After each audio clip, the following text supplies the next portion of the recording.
Somebody once told me, if you want to change the world, you've got to be taken seriously. And if you want to be taken seriously, you need to wear a blazer. Sometimes I think I'm a modern day Batman, and this blazer is my cape. What I want to talk about today is how nothing is wrong with you. And it's something very personal to me because for a long time growing up, I used to think something was inherently wrong with me as a human being just for being the way I was. It's a problem that is common to large chunks of our population. It's a problem that everybody resonates with in the world that we live in. Today I'm going to tell you how nothing is wrong with you. In his 2011 book titled Madness is Civilization, this scholar named Michael E. Staub was writing about the social diagnostic model of depression and mental illness, which was prevalent in America during the 1960s and the 70s. He's evoking scholars like Irvin Goffman, R.D. Laing, Jules Henry, and all these people who are talking about mental illness as something that is generated politically, as something that is social, something that is created, something that is not just intrinsic to the individual alone, but is a larger social phenomena. This is very different from the earlier model of psychiatry, which would diagnose mental illness as a chemical disbalance in the individual's brain. How is mental illness socially created? It's created through the very insidious structures of oppression and exploitation that are at work in the era of late capitalism, in an age where people do not get enough sleep, where they do not get enough resources, enough food, proper shelter, proper housing, and are constantly forced to work and keep working to make both ends meet.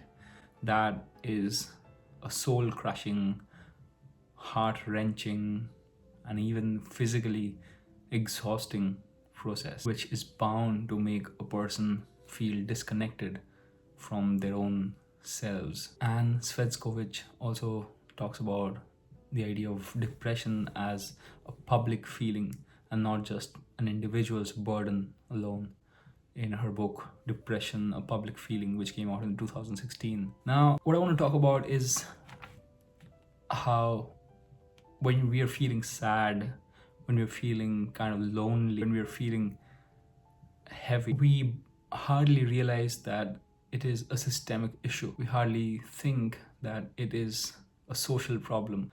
We are designed to believe that it is a problem that is ours alone. When I'm sad, I self-isolate. I stay inside of my room. I do not go out. I do not speak to other people, as if I'm scared of this contagious disease which I might end up spreading to the people around me. When we're sad, we hardly ever question the foundational reasons behind our sadness. Do not blame the system for injecting this feeling of sadness, this feeling of helplessness. We do not think of the media as forcing us to feel helpless about terrorist attacks happening elsewhere in the world, which you can only hear about, read about, watch about, and do nothing about. How the media is forcing us to feel a broad range of negative emotions without allowing us a channel to vent these feelings out. And the only channel that is made available to us is that of consumption, is that of buying more in order to try and fill up that void inside of ourselves, in order to placate our wounded, hurt, tired selves. We're given a salary, and that is supposed to offer us the illusion of security.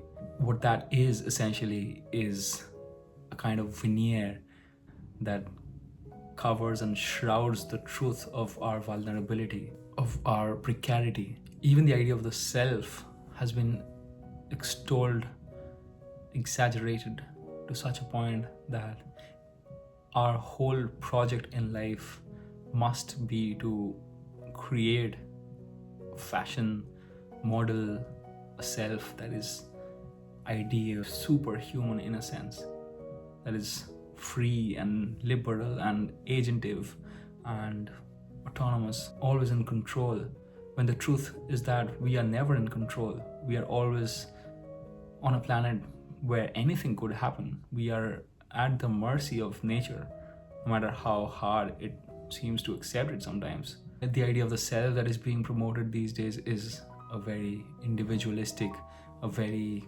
solipsistic kind of self, which needs to exist inside of its own bubble, which needs to model itself towards an ideal that is chasing this telos of progress, of fulfillment, of satisfaction, of fame, of popularity, of money, of wealth, of power. And what we're doing to ourselves in the process is that we are isolating ourselves from people around us, from our immediate communities, in order to create this sense of selfhood, the sense of uniqueness, the sense of distinctiveness. Now, there's good news and there's bad news. The bad news is that we're fucked.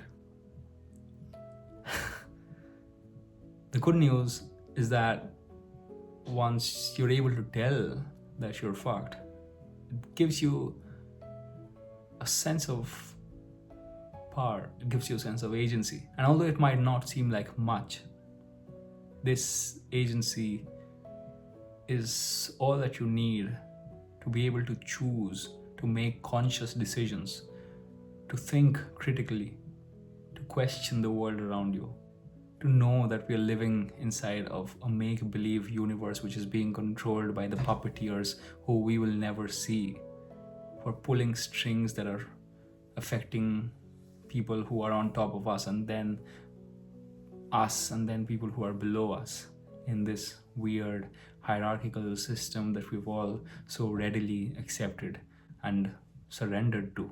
So the scholar Jules Henry, he calls this whole system a sham. This idea of the modern man being a liberal subject with individuality and uniqueness, who's supposed to be chasing all of these virtues and qualities and being powerful and famous and wealthy. This whole idea of happiness as an end, as the purpose, even the idea of the purpose itself in the first place, that human life has any purpose, is a highly flawed method, is a highly flawed technique, but also a very clever one, which gives us a sense of narrative, which gives us a sense of structure, and is therefore so easy to accept. And we play into that system every day.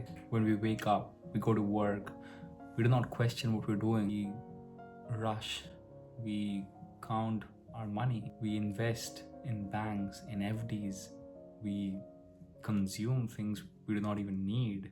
We are always busy acquiring, accumulating more and more and more. So all that I'm saying is, be conscious of the world that you're living in. Just do things that make you happy. Just let go, relax, breathe a little bit. Lauren Berland, this scholar, she calls this act of keeping the self in abeyance, which basically means do what you want to do. Let yourself go for a while. Relax, breathe, calm down, enjoy, find peace around you. Listen to music, make music, even if it sucks. Create art, paint, even if it looks terrible. Just do things that make you feel connected to yourself, to people around you. Things that put a smile on your face, things that make you forget the idea of time, like a very long hot shower, or just sleeping, kissing someone you love, or dreaming, or doing drugs. Don't do drugs, I'm just kidding. Do things that generally make you look forward to living more, living longer, and keep holding on. Better days are coming. It's not a promise, so I don't know for sure, but that's a hope. And I think sometimes hope is enough to see us through. See you on the other side. Have a good one.